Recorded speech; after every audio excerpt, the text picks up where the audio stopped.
नमस्कार, मैं डॉली और एमसी न्यूज में आपका स्वागत है। खबरों के विस्तार से पहले एक झलक डालते हैं आज की सुर्खियों पर। मासूम बालक की हत्या के विरोध में किया चक्का जाम। शासन की योजनाओं का लाभ दिलवाने पहुंचे कलेक्टर जन सुनवाई में। एसपी जन सुनवाई में आए मारपीट व छेड़छाड़ के मामले। और अब खबरें विस्तार से। पेपर बेचकर अपना भरण पोषण करने वाले तथा बूढ़ी मां के इकलौते सहारे मासूम दीपक का गला घोटकर हत्या कर दी गई। घटना से आक्रोशित परिजनों व मोहल्ले वासियों ने किया चक्का जाम। 12 वर्षीय अंशु उर्फ दीपक जन्म के बाद से ही अपनी मां शुमी के साथ न्यू ग्रेसिम विहार मरगढ़ के पास हजीरा इलाके में रहता था। दीपक के जन्म के कुछ ही समय बाद दीपक का पिता अपनी दोनों बेटियों को लेकर आगरा चला गया था। तभी से अंशु अपनी बूढ़ी मां के साथ रह रहा था। अंशु की मां लोगों के घरों में बर्तन मांजने व खाना बनाने का काम करके अपना गुजर बसर करती है तथा बूढ़ी मां को सहारा देने के लिए अंशु एक शाम का अखबार बेचने का काम करता था। 22 सितंबर को दीपक अखबार बेचने के लिए दोपहर में घर से निकला था तथा उसके बाद घर नहीं लौटा। दीपक की मां ने उसकी तलाश की। जब वह उसे नहीं मिला तो उसने मोहल्ले वासियों के साथ जाकर पड़ाव थाने में गुमशुदगी की रिपोर्ट दर्ज कराई। इसी दौरान पुलिस को कृषि विश्वविद्यालय में सोयाबीन काट रहे मजदूरों ने सूचना दी कि विश्वविद्यालय परिसर में एक बच्चे का शव नग्न हालत में पड़ा है। पुलिस ने मौके पर जाकर जांच पड़ताल की तो वह शव दीपक का निकला।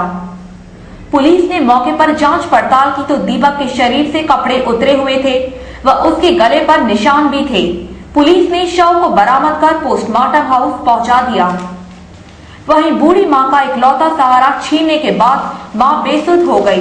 परिवार में कोई भी ना होने पर मोहल्ले वासियों ने मां के साथ मिलकर चक्का जाम करते हुए आर्थिक सहायता राशि देने व सरकारी नौकरी दिलवाने की बात कही।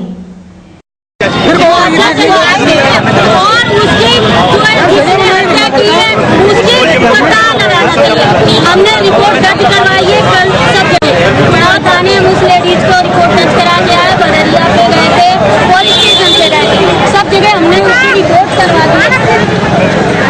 तो सब जगह हमने उसकी रिपोर्ट करवा दी है।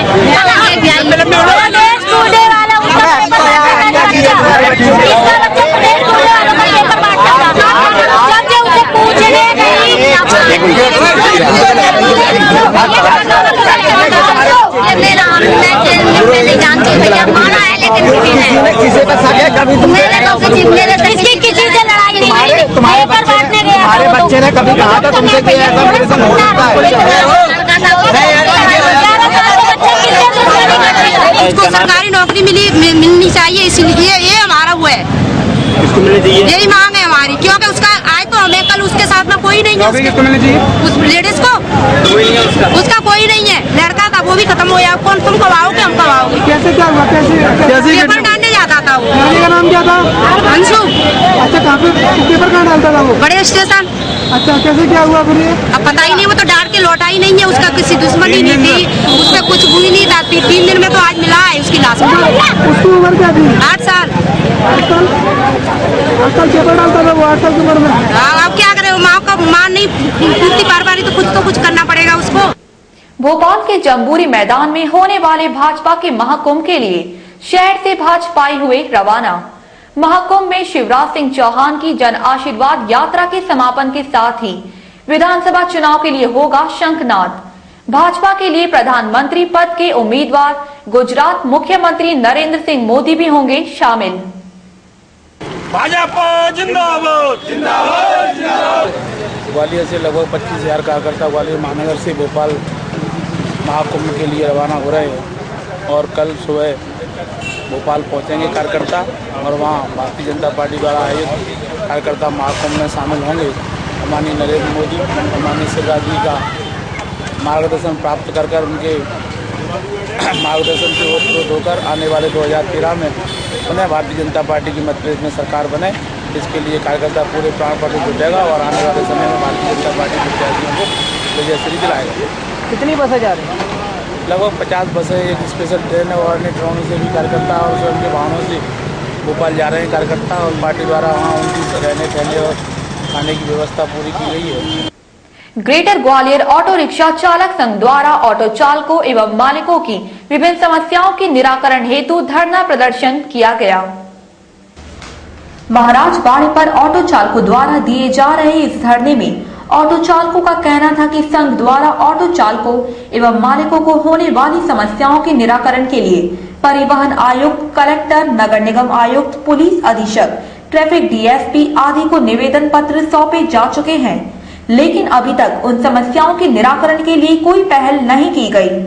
अतः मजबूरीवश इस धरने का आयोजन किया जा रहा है। साथ ही उन्होंने यह भी कहा कि चेकिंग के नाम पर पुलिस द्वारा ऑटो चालकों को प्रताड़ित किया जा रहा है। शासन के आदेश अनुसार 6 बच्चों को स्कूल ले जाया जा रहा है और किराया भी नहीं बढ़ाया गया, लेकिन इसके बाद भी पुलिस हर रोज चेकिंग के नाम पर परेशान कर रही है और पुलिस कर्मी कैमरे का भय दिखाकर वसूली करने से भी नहीं चूक रहे हैं। मनमानी तरीके से ऑटो मालिकों से 500, 5000, 10,000 तक जुर्माना वसूल किया जा रहा है। यदि प्रशासन ने इस मनमाने रवैये को नहीं रोका तो आगे उग्र प्रदर्शन किया जाएगा। आयोजित हुए इस धरना प्रदर्शन में लाल सिंह कुशवाहा, हरीश सेन, सुरेश माहौर सहित कई लोग शामिल हैं। अरे अभी तो ये मनाइए, अरे मध्य प्रदेश सरकार उसमें आओ। से खिलाफ स्टैंड के नाम से धारा 283 के नाम से चालानी कार्रवाई की जा रही है। 50 रुपए से 500 रुपए मध्य प्रदेश सरकार ने जो जुर्माना राशि बढ़ाई है वो गलत है। पूरे भारत वर्ष से ज्यादा मध्य प्रदेश में सीएनजी, पेट्रोल, डीजल महंगी है। ऐसा क्यों भेदभाव? और हमारे चालकों की विभिन्न मांगे हैं। आए दिन ट्रैफिक डीएसपी हमारे ऑटो चालकों को परेशान कर रहा है और ट्रैफिक डीएसपी के जो स्टाफ है, चाहे वो उत्तम सिंह हो, चाहे वो नीरज वर्मा हो, अन्य भी स्टाफ हमारे चालकों को आए दिन परेशान कर रहा है। ओवरलोड के नाम से, खिलाफ स्टैंड के नाम से उनके साथ में गलत चालानी कार्रवाई की जा रही है। आज आयोजित हुई कलेक्टर की जन सुनवाई में शासन की योजनाओं का लाभ एवं शासन के द्वारा आवास पट्टे एवं जमीन पट्टे दिलवाने का मामला आया। प्रत्येक मंगलवार आयोजित होने वाली कलेक्टर जन सुनवाई में आज कलेक्टर पी नरहरि द्वारा नागरिकों की समस्या पर जन सुनवाई की गई। जन सुनवाई में राजस्व विभाग, संपत्ति आदि से संबंधित मामले आए। इन्हीं मामलों में से एक मामला डबरा तहसील के सहारिया समाज के आदिवासियों का आया। उनका कहना था कि हम लगभग 12,000 मतदाता हैं, लेकिन शासन की जो योजनाओं का लाभ सही तरीके से मिलना चाहिए वह नहीं मिल पा रहा है। अतः उन्होंने निवेदन किया कि मुख्यमंत्री द्वारा आदिवासियों को दी जा रही योजनाओं का सही ढंग से क्रियान्वयन करके लाभ दिलवाने की कृपा करें।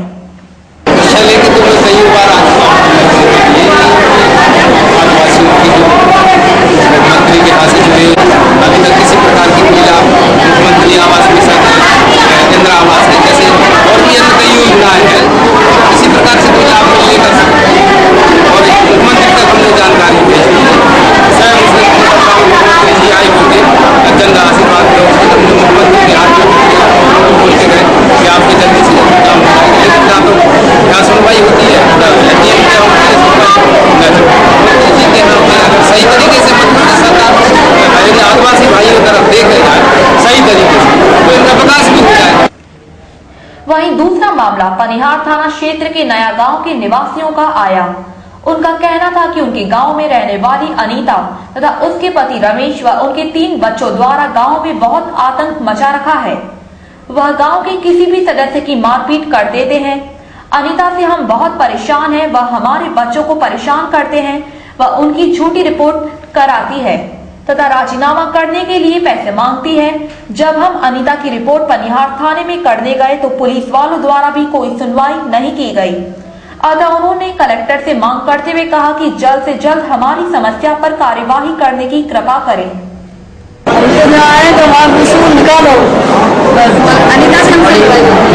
अनीता कौन है? लड़की है।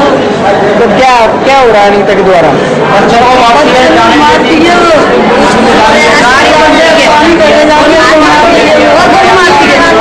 बच्चा जैसे मारता और करेगी नहीं तो भी रिपोर्ट करेगी। अच्छा तो पुलिस आगे पुलिस वाला भी सुनाई नहीं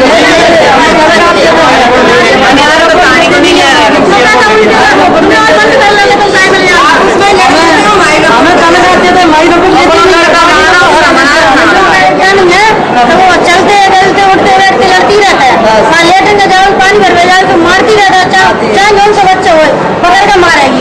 कौन है जो अनिता गाँव की लड़की है, गाँव की लड़की है। तो आप पुलिस वाले शिकायत की है उसकी? पुलिस वाले वहाँ भगा देता है, हमारी सुनती नहीं है। आरोन थाना अंतर्गत विगत 3 माह पहले डकैती की योजना बना रहे बदमाशों को पकड़ते समय फरार हुए 3 बदमाशों में से आज पुलिस ने एक को गिरफ्त में लेकर कोर्ट में पेश कर दिया। आरोन थाना अंतर्गत 3 माह पहले कुछ बदमाशों को डकैती की योजना बनाते हुए पकड़ा गया था, जिसमें से 3 बदमाश श्याम खटेक, लाखन व विक्की पुलिस गिरफ्त से भागने में सफल हो गए थे।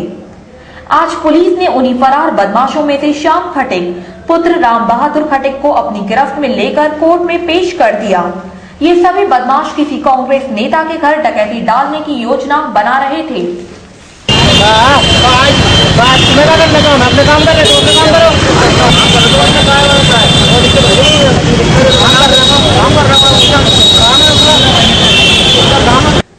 आज आयोजित हुई एसपी जनसुनवाई में पुलिस अधीक्षक संतोष सिंह द्वारा कई मामलों पर जनसुनवाई की गई। जनसुनवाई में सबसे अधिक मामले मारपीट व छेड़छाड़ के आए। प्रत्येक मंगलवार आयोजित होने वाली एसपी जनसुनवाई में एक मामला पनिहार थाना क्षेत्र के नया गांव की रहने वाली अनीता बाई का आया। अनीता बाई ने पुलिस अधीक्षक से शिकायत करते हुए कहा कि उसके पड़ोस में रहने वाले हरिराम उर्फ हल्ली व उसके परिवार वाले अपने कुछ साथियों के साथ मिलकर हमारी जमीन को जबरदस्ती हड़पना चाहते हैं। इसके लिए उन्होंने मेरे घर में घुसकर मेरे व मेरे पति रमेश प्रजापति व बच्चों के साथ मारपीट की व जान से मारने की धमकी भी दी। जब मैंने इसकी रिपोर्ट पनिहार थाने में दर्ज कराई तो पुलिस ने रिपोर्ट लिखने की बजाय उल्टा हमें डांटकर वहां से भगा दिया। अतः अनीता बाई ने पुलिस अधीक्षक से इस मामले में जल्द से जल्द कार्यवाही करने की बात कही। जमीन के चक्कर में मेरे को मारना चाह रहे हैं सब, जान का खतरा है मेरे का, मेरे आज बच्चों का, हम 5 जन है, अब 5 जन होगा।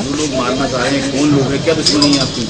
जी जमीन का रट्टा है सर, और जो सब इकट्ठे हो जाते हैं और मेरे को आगे नहीं धमकी देते हैं, कुछ करते हैं। और बस पुलिस आई तो मेरे से 2 आदमी जो कहने लगे कहीं के मोहल्ले के कि एक कर ले, पुलिस आई सोई बच्चे हैं ना, और मेरे आदमी को ले गए बिठाल के पुलिस वाले। सुबह ले गए, सुबह ने छानबीन कर ली, रिपोर्ट लिख ली, फिर रिपोर्ट लिख के नहीं उनने फिर भेज दिया डॉक्टर की दुकान बंद हो चुकी है जी। 4 उनके लड़के हैं। हाँ, जमीन किसके नाम? जमीन मेरे पिताजी की थी। एक साल पहले मेरे पिताजी को मरा नहीं हुआ तो उन्होंने दूसरे साल में जमीन बेच दी। बच्चों को मारा है? जी ये चाचा ताऊ उनके लड़कों ने। पुलिस सुनवाई कर दी है, नहीं कर दी हमें मालूम नहीं पड़ा। पुलिस तो अचानक आई सर जी, एसपी साहब के पास आए थे, बोले तो हो जाएगा काम आपका। वहीं दूसरा मामला मजदूर रामदीन का आया। रामदीन ने भी एसपी से जनसुनवाई में शिकायत दर्ज कराते हुए कहा कि वह बौड़ापुर स्थित शंकरपुर के क्रेशर मार्केट में भगवान दास प्रजापति की खदान पर मजदूरी करता है। साथ ही उसकी पत्नी पार्वती व उसकी पुत्रियां राधा व रामदेवी भी मजदूरी करते हैं। वह खदान पर झोपड़ी बनाकर पिछले 10 वर्षों से निवास कर रहे हैं, लेकिन शंकरपुर के निवासी शकील खान व अकरम आए दिन उसके परिवार को परेशान करते हैं व लड़कियों के साथ छेड़छाड़ करते हैं। अभी 4 दिन पहले शकील खान व अकरम द्वारा देर रात रामदीन के घर में घुसकर उसके साथ मारपीट कर उसकी लड़कियों के साथ अश्लील छेड़छाड़ की गई। जब रामदीन इसकी शिकायत बौड़ापुर थाने में दर्ज कराने पहुंचा तो वहां पुलिस ने रामदीन को समझाइश देकर वहां से भगा दिया कि वह लोग बदमाश प्रवृत्ति के हैं, यदि तुम उनके खिलाफ मामला दर्ज कराओगे तो वह तुम्हारे परिवार को और परेशान करेंगे, और वहां से भगा दिया। अतः रामदीन ने पुलिस अधीक्षक से निवेदन करते हुए कहा कि कार्यवाही न होने से वह लोग आए दिन हमें परेशान करते हैं और हम लोग मजदूर वर्ग के हैं, अतः इस पर कार्यवाही करें ताकि हम अपने आप को सुरक्षित महसूस कर सकें। हमारी मोड़ी को, दोनों मोड़ियों को मारा, हमारी घरवाली को मारा, वह हमको मारा, कपड़ा लत्ता फाड़ दिए उनने और मारने की धमकी दे रहा है, आज दिन के अंदर इसे भगा देंगे, ये कर देंगे, वो कर देंगे। पुलिस में हमने रिपोर्ट कराई, कल थाने में बुला, उनने साइन करा लिए और हमको भगा दिया, कोई सुनवाई नहीं भाई। दोबारा आज हम फिर आए यहाँ, यहीं आए ऑफिस पे, ये कही कि हमारा कोई सुनाई नहीं भाई, हमको रात को परेशान करते हैं, मारने की धमकी देते हैं। उन्होंने ये बोला कि आज कार्रवाई कर देंगे तुम्हारी। इसी के साथ जन सुनवाई में एक और अन्य मामला विनयनगर सेक्टर 4 में रहने वाली गुड़िया खान का आया। गुड़िया का कहना था कि उन्हीं के सेक्टर में निवास करने वाला बाबा हुक्म सिंह आए दिन अभद्र व्यवहार करता है व जातिगत गालियां भी देता है तथा कहता है कि बड़े से बड़ा नेता मेरे यहाँ आता है, कोई मेरा कुछ नहीं बिगाड़ पाएगा। गुड़िया ने इसकी रिपोर्ट बौड़ापुर थाने में दर्ज कराई, लेकिन अभी तक उस पर कोई कार्यवाही नहीं की गई है। अब यहाँ इसलिए कंप्लेन नहीं आया कि मैं बौड़ापुर थाने में गई थी कंप्लेन करने की, उसकी कार्रवाई कुछ नहीं हुई। 18 तारीख का ये मामला है, अभी तो उसके खिलाफ कोई भी नहीं है। मेरे को जो बोलता है तू जहाँ जाना तो मत चलिए, मेरे पास में एसपी डीएसपी सब लोग हैं मेरे पास। हुक्मा बाबा है वो झाड़ फूक करता है और सारे जितने भी हैं नेता वगैरह सब उसके पास में आते हैं, सब उसके पक्ष में बोलते हैं। ये उस बाबा से समझे लाइन के 8-10 जने, तो हम लोग जितने मुसलमान हैं हम लोग को ज्यादा परेशान करता है। जो गरीब है वो तो उसके नीचे रहते हैं, तो उन लोगों को दवा नहीं पाता, हम लोगों को दवा लेता है बस। पता नहीं क्या दुश्मनी है, तो आप उन लोग उससे जानो कि क्या दुश्मनी है उसको हमसे। नींबू पे सिंदूर लगा देता है, लौंगे तो काट काट के डाल देता है घर में, कि डर के भाग जाए यहाँ से। इस तरह का काला जादू करता है सर वो। सर एसपी साहब से सारे लोगों से मिलने आए थे, एक बार हम दे चुके हैं, यहाँ पर कार्रवाई नहीं हुई। अब हम जन सुनवाई में आए कार्रवाई करवाने के लिए। वो बोल रहे हैं कि हम करवाते हैं कार्रवाई। तानसेन कला वेदिका में आज से 3 दिवसीय कला प्रदर्शनी का आयोजन किया जा रहा है। इस प्रदर्शनी में 8 युवा चित्रकारों ने भाग लेकर कैनवास पर रंगों से अपनी कला को दर्शाया।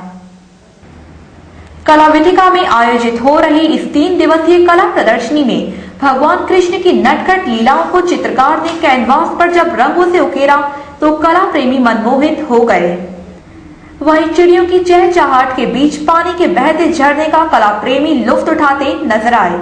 कलाकारों ने अपनी कला के माध्यम से नारी को भी कई रूपों में उकेरा। नारी बेटी से लेकर मां तक का धर्म किस तरह निभाती है, यह सब कलाकारों ने अपनी कला द्वारा प्रदर्शित किया। इस प्रदर्शनी में 8 युवा चित्रकार भाग ले रहे हैं, जिसमें इंदौर, उज्जैन और ग्वालियर के युवा कलाकार हैं। जो पहले ज़माने में देवता जो कृष्ण को जो बनाते थे ना, कृष्ण जो लीला करते थे, उसी को जो है ना मॉडर्न आर्ट पहले के समय में भगवान के रूप में जो देखते थे, आज के समय में कोई भी अगर संगीतकार होता है तो बांसुरी बनाते हैं, जैसे कहानी करते हैं, तो ये कृष्ण पर एक इस बार जो तो दिखाया गया, इसमें कृष्ण और सुदामा दोनों दिखाया गया, प्रेजेंट का कृष्ण और सुदामा। और ह्यूमन फिगर को लेकर मैंने इसमें सर्कस का दिखाया है, पर इसको थोड़ा चेंज कर दिया है मैंने अपनी थीम को। तो और कितना टाइम लगा आपको इन चीज़ों को बनाने? मुझे 15 से 20 दिन के समथिंग लगे। Madhya Pradesh diploma engineers association द्वारा संवर्ग की 5 सूत्रीय मांगों के क्रमबद्ध आंदोलन के तहत आज मोती महल प्रांगण में धरना प्रदर्शन किया गया। यह धरना संवर्ग की 5 सूत्रीय मांगों को लेकर दिया गया है, जिसमें Gwalior Madhya Pradesh diploma engineers association के क्षेत्रीय सचिव इंजीनियर संदीप श्रीवास्तव द्वारा अवगत कराते हुए बताया कि उपयंत्री संवर्ग की पदोन्नति की संभावनाएं पहले से ही कम थी। ऐसे में प्रदेश सरकार द्वारा और कोटा कम करने से पदोन्नति की संभावनाएं नगण्य हो गई है।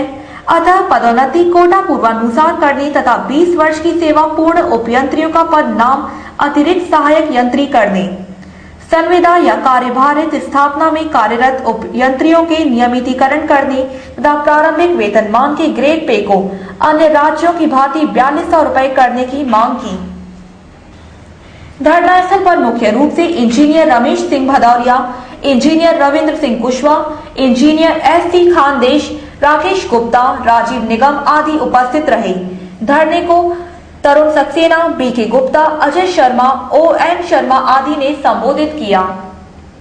मोती महल परिसर में 5 सूत्रीय मांग को लेकर के धरने का कार्यक्रम आयोजित किया है। हमारी संघ की अभियंताओं की जो प्रमुख मांग है, सर्वप्रथम हमारा जो पदोन्नत कोटा जल संसाधन विभाग व लोक निर्माण विभाग में कम किया गया है, हम उसे यथावत चाहते हैं पूर्व की बात। दूसरे नंबर पे हमारा जो पे ग्रेड 3200 है प्रारंभिक में, उसे हम 4200 और 4800 वालों को 5400 चाहते हैं 10 वर्ष की सेवा अवधि में।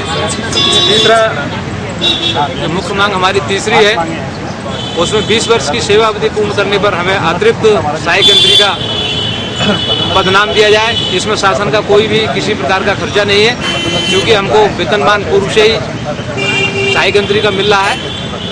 अंतिम मांग हमारी ये है कि 62 वर्ष जो सेवानिवृत्ति की आयु है, वो सभी विभागों की तरीके से अभियंताओं के लिए भी की जाए। आपके माध्यम से, इस मंच के माध्यम से मैं माननीय मुख्यमंत्री महोदय से अनुरोध करता हूं कि हमारी जो पूर्व से निरंतर जो मांग चली आ रही है, उसे अतिशीघ्र मानने का कार्य करें। जय Hind. Greater Gwalior sanitary association के चुनाव आज जैन छात्रावास में हुए आयोजित। माधव डिस्पेंसरी के सामने स्थित जैन छात्रावास में आज ग्रेटर ग्वालियर सैनिटरी एसोसिएशन के चुनाव आयोजित किए गए। आयोजित हुए इन चुनावों में चुनाव अधिकारी सत्येंद्र गुप्ता थे। चुनावों में अध्यक्ष पद के लिए आशुतोष द्विवेदी, अनिल अग्रवाल, उपाध्यक्ष पद पर कैलाश मंगल, रामस्वरूप गोयल, सह सचिव पद पर प्रदीप दुबे, दीपक जैन, ब्रजेंद्र सिंह, कोषाध्यक्ष पद के लिए कृष्ण मोहन परवाल, महावीर प्रसाद जैन तथा कार्यकारिणी के लिए 13 सदस्यों ने दावेदारी जताई। चुनाव ये greater Gwalior sanitary dealers association के चुनाव हैं, जिसका मैं चुनाव अधिकारी हूँ। इस संस्था के 133 सदस्य अपने मतदान का प्रयोग कर रहे हैं। ये एक अध्यक्ष, उपाध्यक्ष, सचिव, सह सचिव, अंकीक्षक और कोषाध्यक्ष का चुनाव करेंगे तथा 11 कार्यकारिणी के सदस्य चुनेंगे। कौन सी संस्था है? Greater Gwalior sanitary dealers association. इसमें भी कितने मतदाता हैं? 133। केंद्र सरकार की जन विरोधी नीतियों के खिलाफ आज मूल निवासी संघ द्वारा फूलबाग चौराहे पर धरना प्रदर्शन किया। धरने पर बैठे मूल निवासी संघ के सदस्यों का कहना था कि भूख की समस्या से जूझ रहे देशों में भारत 15वें स्थान पर है। सुप्रीम कोर्ट द्वारा गरीबों को मुफ्त में अनाज वितरित किए जाने के दिशा निर्देश के बावजूद भी प्रधानमंत्री इसे संभव नहीं बता रहे हैं। साथ ही गरीबी पर राजनीति की जा रही है। केंद्र सरकार द्वारा गरीब वर्गों के लिए स्वास्थ्य देखभाल पर खर्च नहीं किया जा रहा है। साथ ही कई अन्य समस्याएं हैं जिन पर केंद्र सरकार द्वारा ध्यान नहीं दिया जा रहा है। अतः उन्होंने मांग की कि आर्थिक नीतियों को सुसंगत तैयार किया जाना चाहिए, लाभ को ठीक ढंग से पुनर्वितरित कर गरीब आदमी तक पहुंचाया जाए। समान शिक्षा नीति शिक्षा के सभी स्तरों पर लागू किया जाना चाहिए। शैक्षणिक रूप से पिछड़े वर्ग के सभी नागरिकों को आरक्षण दिए जाने सहित कुल 17 मांगे की।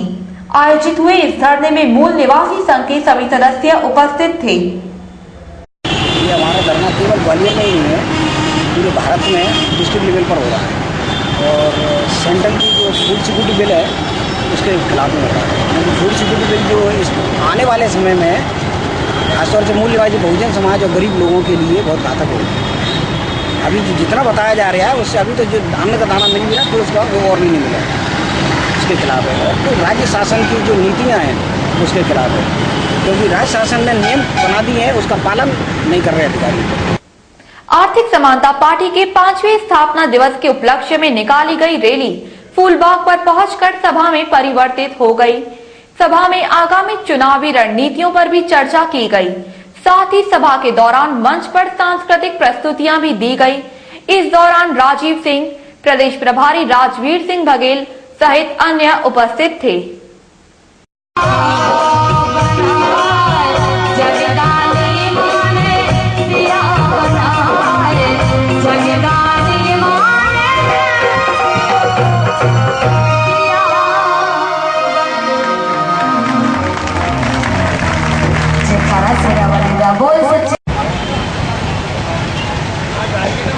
धन्यवाद संजू बघेल साहेबा। साथियों, और अंत में एक नजर डालते हैं आज की सुर्खियों पर। मासूम बालक की हत्या के विरोध में किया चक्का जाम। शासन की योजनाओं का लाभ दिलवाने पहुंचे कलेक्टर जन सुनवाई में। एसपी जन सुनवाई में आए मारपीट व छेड़छाड़ के मामले। आज के समाचार अब यहीं समाप्त होते हैं। कल फिर मिलेंगे नई खबरों के साथ। तब तक के लिए नमस्कार।